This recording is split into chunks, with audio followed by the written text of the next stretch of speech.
So, what's your best advice for nurses listening out there that want to do health coaching, either infertility or another realm? I'd say to start talking to people that are already doing it and just ask them as many questions as possible. That's what I did. And I think it's really helpful. Just ask, how did you do it? Where did you start? What resources do you have? And just, yeah, gather your resources that way.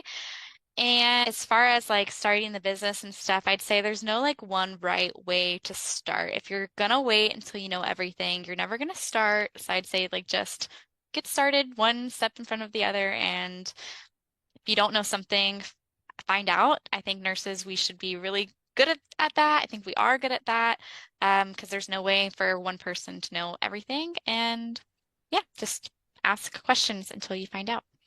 And nurses are so willing to talk. Especially, I think I found you on LinkedIn. I'm on LinkedIn too, Yes, and there's a yes. great community of nurses on LinkedIn. I'm always finding another amazing, empathetic nurse that just wants to chat with me about my random thoughts. There's lots of Facebook groups as well that you can join. There's actually one that I think was probably the first one I follow or I joined when I was just like toying with the idea of starting a business. And I think it's called like Nursepreneurs or Nurse Entrepreneurs. It's something like that on Facebook.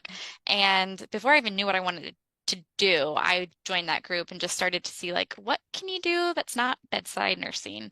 But that's a great place to meet other people, other nurses that are already doing it and connect through them. And I'm sure there's probably other great Facebook groups for like specifically for like nurse coaching as well.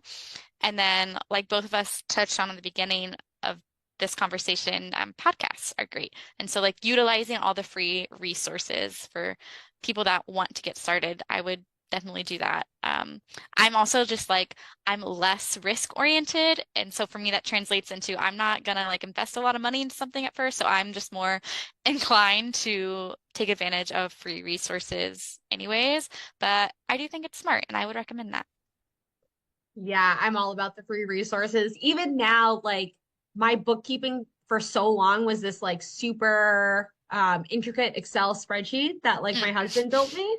mm. And I use Excel spreadsheets instead of like Notion and all of those paid resources just because that's what works for me and because it's free.